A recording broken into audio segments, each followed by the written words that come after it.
Let's see. We are live. Yes. Yes.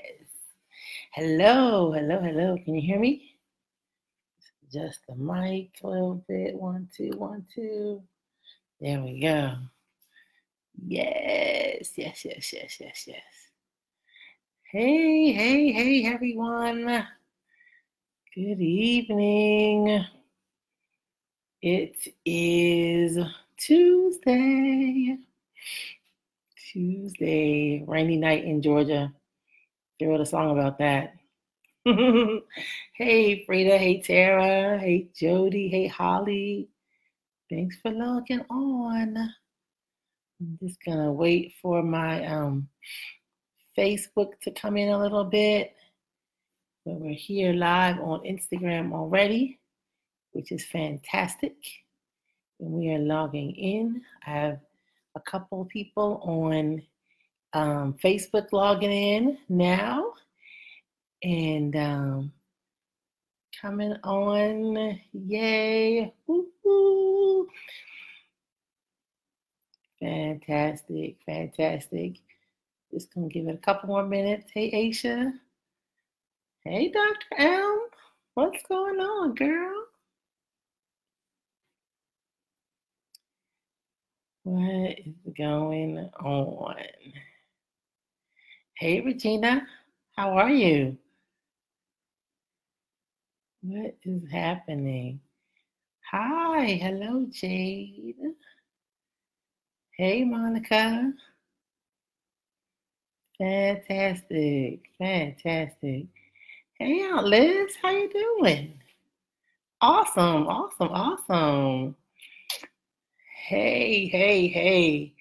Well, it's 9:02, and it is a really rainy night here in Georgia. And hey, Jazz, how are you? And it is Talk About It Tuesday again with me, Dr. Lori. I am an OBGYN in the Atlanta metro area, and I has coming on to talk about all things related to women's health. So obviously there's tons and tons of topics, and I got a few requests from everyone, and we'll get to all those requests eventually. But first I want to say thanks to everyone who's logging on and everyone who logged on last week for our very first live. I got a ton of great responses. I got a ton of great feedback, great comments, all that from people who watched the original and then they watched the replay. So I was just super excited to have everyone just give me so many positive words about it. I really love educating women. I do this every day, all day anyway. And so I just wanted to get on and kind of talk about some things that I felt like people just needed to know, right? So I shared, hey, Aunt Liz. So I shared the post from last week is uploading to my YouTube channel. I had a little bit of trouble doing that, but it will be on YouTube in case you missed it. And I think it is also available on my Facebook page still. So this week we're going to do a couple other things. Thanks, Ms. Pam. Do a couple other things, go on to another topic that I feel we need to know.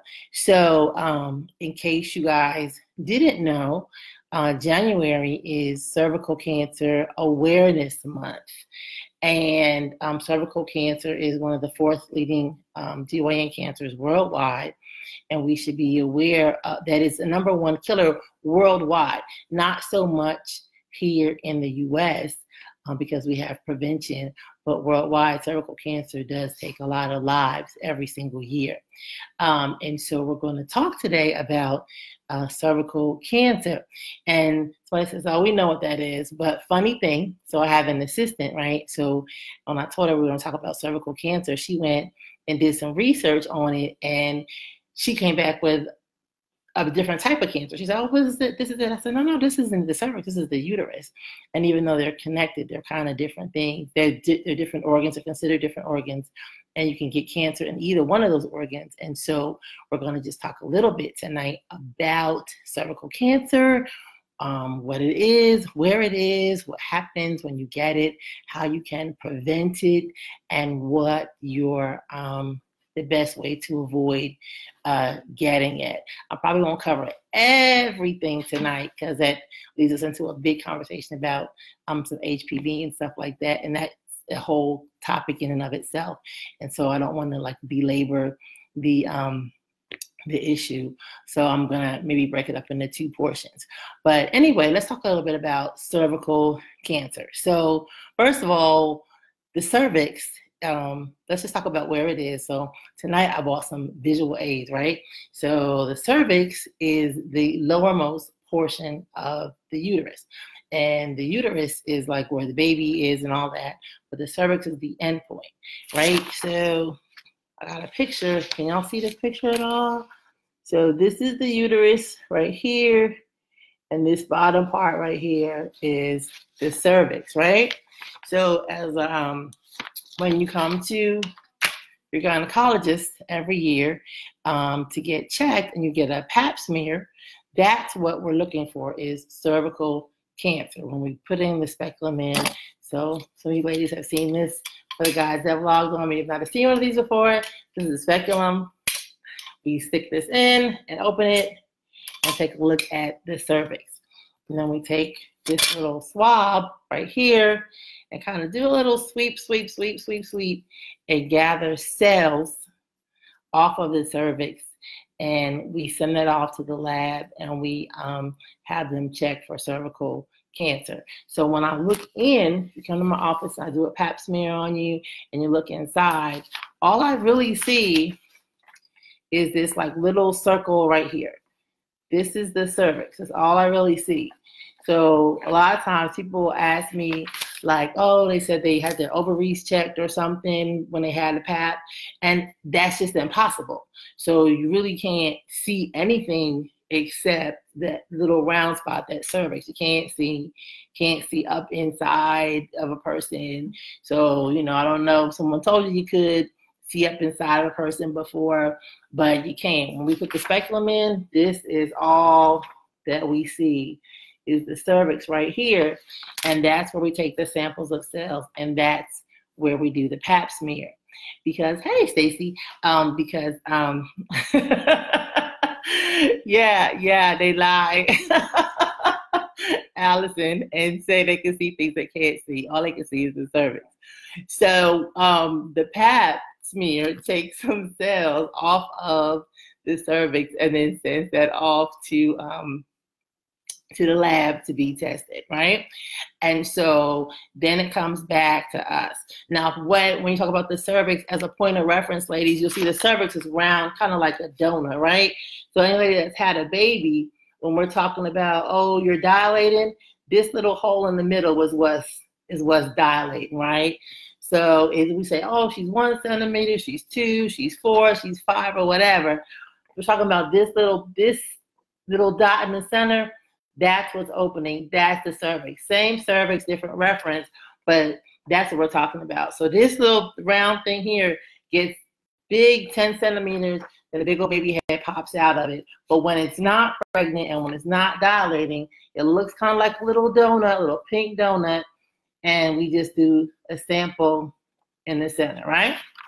Okay, so that's the cervix, and that's what it is. That's where it is. And that's I want you guys to get an idea of what we're talking about. So the cervix is really interesting when it comes to cancer, because most other tissues, when you're talking about cancers, you're talking about a yay or a nay. You're talking about a yes or a no. So for instance, if I had a breast biopsy or something, and they took the lump out, they send the lump to the lab, they open it up, it's cancer or it's not. Well, the cervix is not quite so cut and dry. So it's a lot of confusion in the general public about what it is. So, people will say they had cancer, but they just they froze the cells off, or they had cancer, but they had, some really minor procedure done. And so the cervix has what they call precancerous changes. Yeah, you can ask questions, Regina. has precancerous changes. So when I send a cervical sample off to the lab, I don't just get back it's good or it's cancer. There's like 5 or 6 different things different readings that I can get back that are not normal, but also not cancer, right? So there's normal, there's cancer, and there's like 4 or 5 readings in between that we can get back from the lab that says the pap smear is abnormal, but yet it's not cancer. So this is where it gets really gray and confusing, because as soon as I call the patient or my staff calls the patient and says, hey, your pap is abnormal, they're like, oh my God, cancer Christmas, I'm about to die because I have cancer, and it's over. And that's not the case. But there are these other steps, and depending on what state, not stage, but how bad the abnormality is, will depend on what it is we need to do to follow it up and treat it and take care of it. So sometimes we'll just say, okay, well, your pap smear was abnormal, but just come back in 6 months. And sometimes it'll say, well, your pap smear is abnormal, and we need to do something called, we need to do a biopsy or a colposcopy or something like that. Or your pap, so just different things. It will depend a lot on what exactly, how abnormal the pap smear actually is. However, those things are not cancer. So if your doctor calls you and says, come back in, we need to do this or that, you didn't have cervical cancer. You had precancerous changes on your cervix, but they were not considered full-out cervical cancer, okay? So full-out cervical cancer usually requires some surgery, maybe some radiation and some things like that. You can't necessarily treat that with just like a biopsy or taking some small cells out.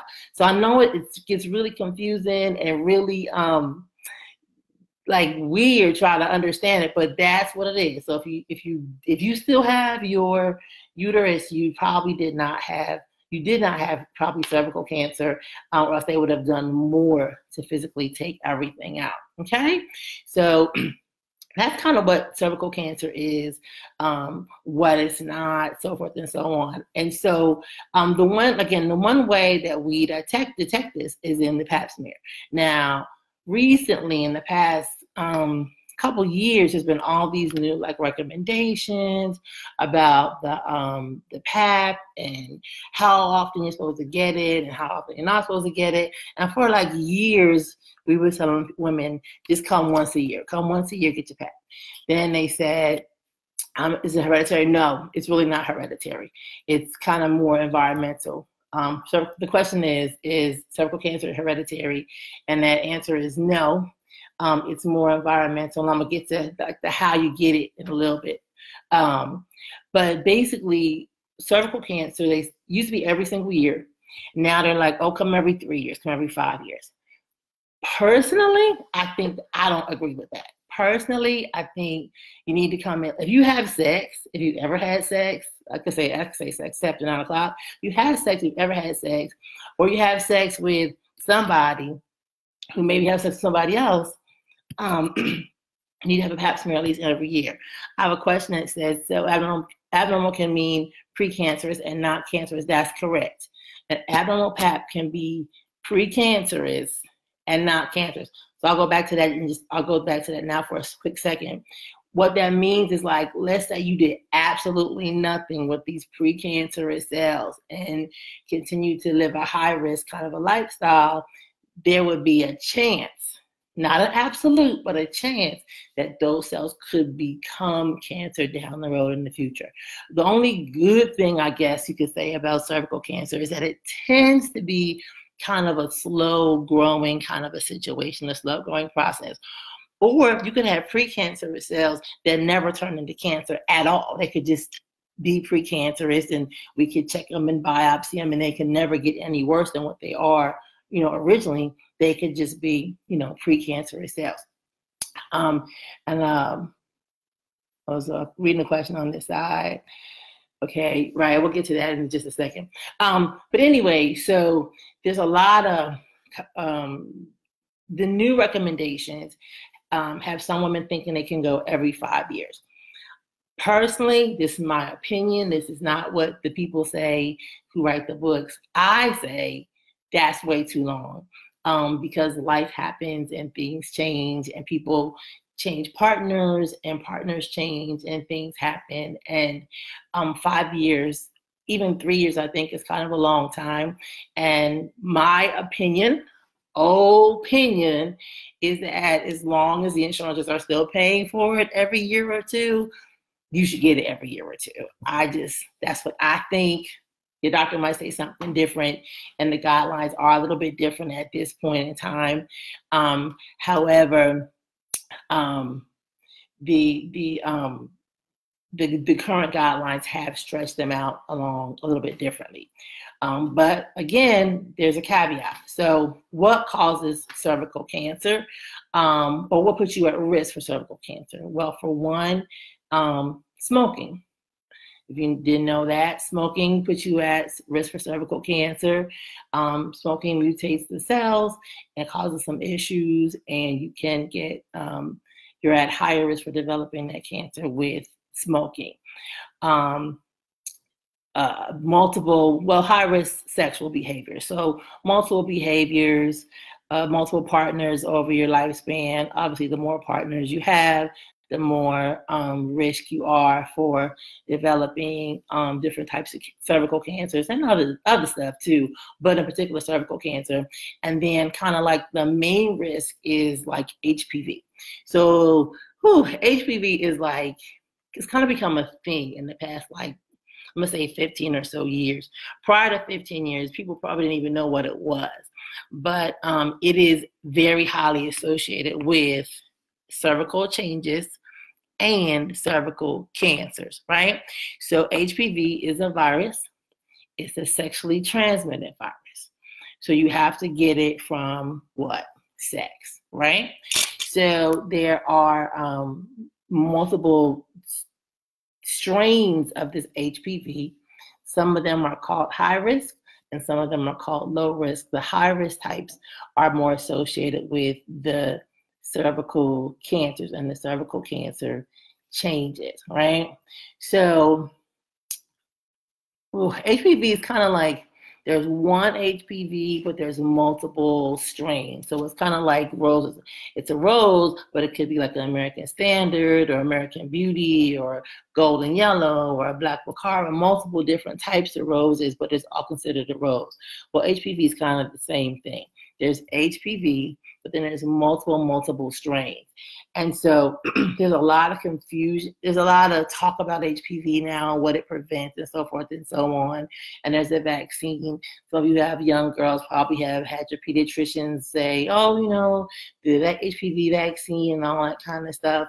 Not there's anything wrong with it, but here's the thing. There's about 30 strains of HPV, right? The vaccine protects against about 4. Right? So you can get your child the shot, but it's not going to be a full out protective. They still have got to be really, really careful about their sexual partners and how many sexual partners they have. Okay? Because HPV is not, not fully, the vaccine is not going to cover them from every kind of HPV. It's not going to protect them from every kind they'll ever encounter. And then here's another little caveat. Sometimes different populations of people will have different primary HPV strains. So for instance, a few years ago, I was at a conference in the Dominican Republic, and their primary strains were not the same as the primary strains in the United States, which means that most of the people there have a different subtype of HPV. So if you got the shot here, then that wouldn't necessarily protect you if you were with a partner who was Dominican. So that's something that again, my opinion, the way they promoted the HPV vaccine is giving people, to me, a bit of a false sense of security. They get the shots kids get the shots and they think, okay, we're all good. And you are good against some of the types, but not all of them. And yes, boys can get HPV also. However, it's a little harder to test for. There isn't really a good way to test boys for HPV unless they have the other manifestation of HPV, which is genital warts. I didn't get a picture of genital warts today. I thought I had one here at the house, keep them on my refrigerator so my kids could see them, and they can always be like, oh, that's gross. But I didn't have an actual picture of genital warts anywhere.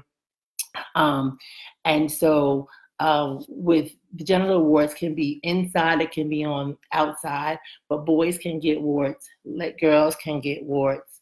And so you have to, that's another manifestation of the HPV virus.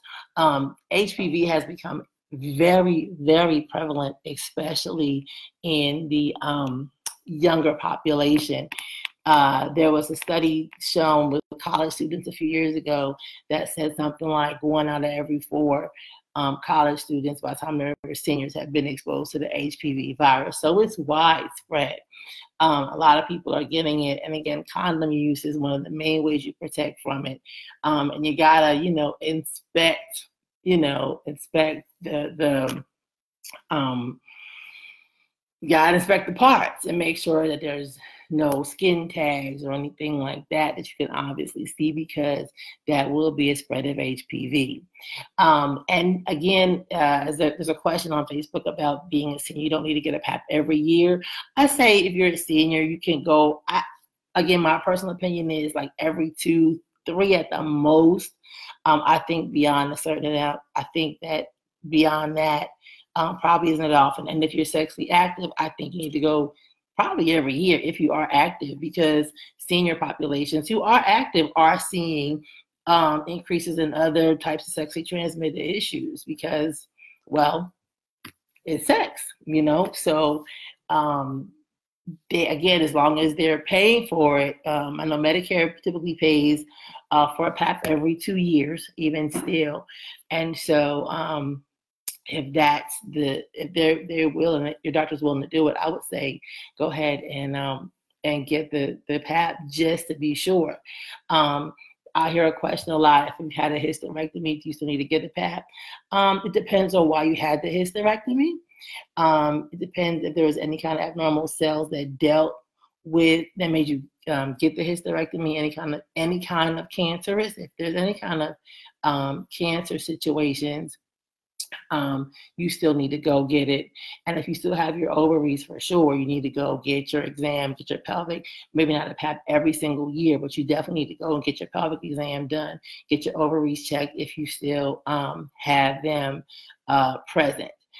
Because you can have other issues that occur in the ovaries, in the vaginal cuff. There are cancers that can occur vaginally, and even on the vulva. I think that whether or not they physically do the swab or not, there's a lot of other things that you need to get your lady parts checked all the time.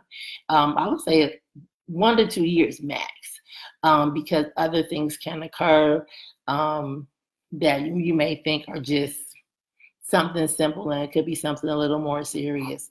I recently had a lady come in, and she thought she just had some itching and had a wart, and she ended up having the cancer of the outer vagina, the vulva. So she's now getting treated for that. And she thought it was just a little skin tag, a little wart. It ended up being something a lot more serious.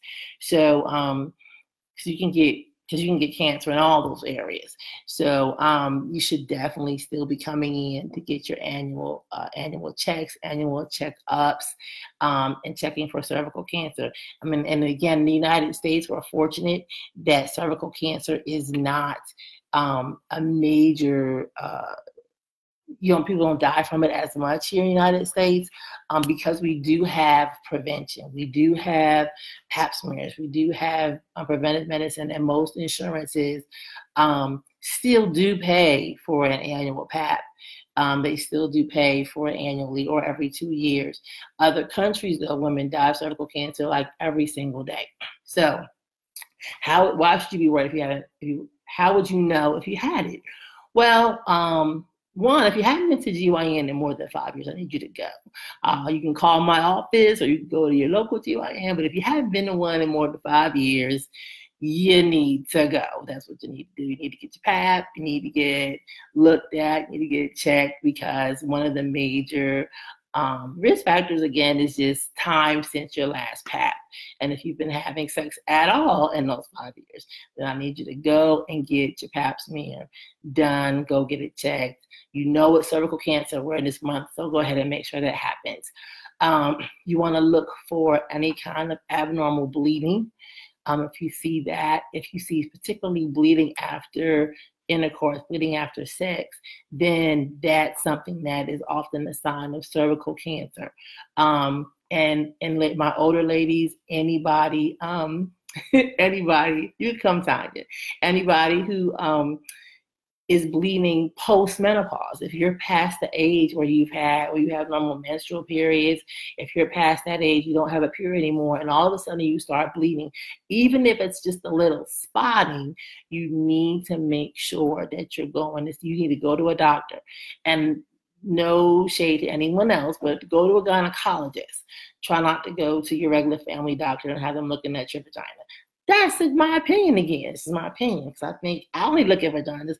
I don't want to check blood pressure. I don't want to check diabetes, really. I just want to do what I do. And I do that, I know I've been doing it for a long time. So again, ladies, if you're over a certain age, postmenopausal, and you have bleeding, if you start having bleeding after sexual intercourse, if you start having irregular bleeding in between menstrual cycles, and you're all of a sudden you're spotting, or you have like a funny discharge with a funny color or a funny smell or anything like that, then you need to make sure you're going to see your gynecologist and make sure you have your PAP.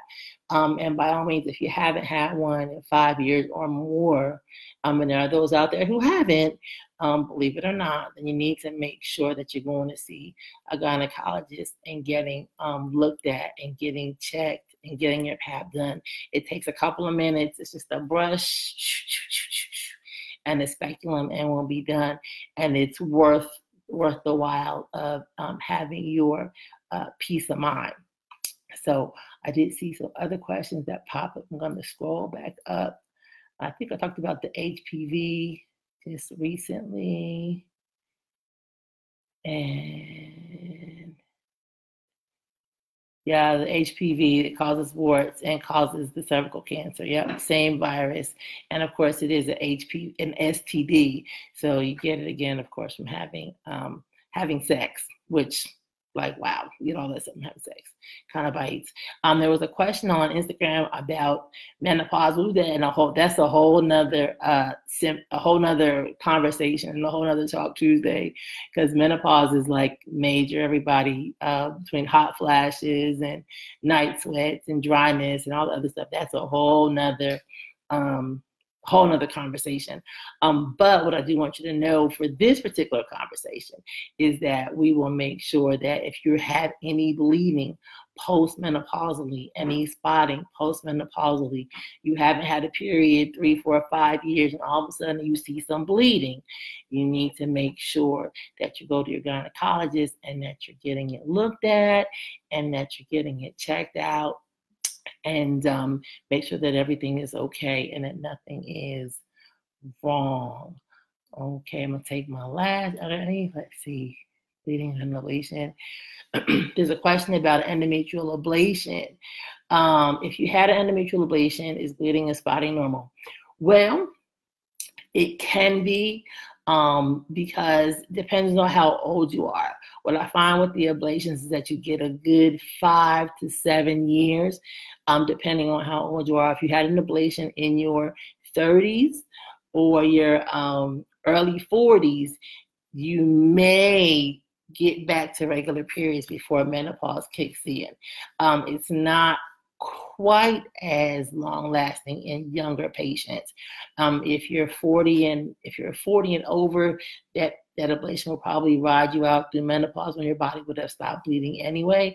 But if you're on the younger side, you may notice that over time you start having at least some sign of menstrual periods again. Okay. So it has been, I don't want to take you up all night. Are there any last questions before we log off? I said I was going to do 30 minutes, and I'm at 9:30 on the dot. Guys, but thanks so much for logging in and for listening and for your questions. If you have any questions you want to email me, Dr. Lori J, that's DrLoriej @gmail.com. I can respond to your questions via email. You can also follow me on Instagram, and I will be back next Tuesday night at 9 for Talk About It Tuesday. We'll find another topic to talk about, and we will see you guys then. Thanks so much for tuning in. I appreciate it. Hope you guys learned something. Share it, watch the replay, tell your friends, email your questions, and I'll see you guys next week.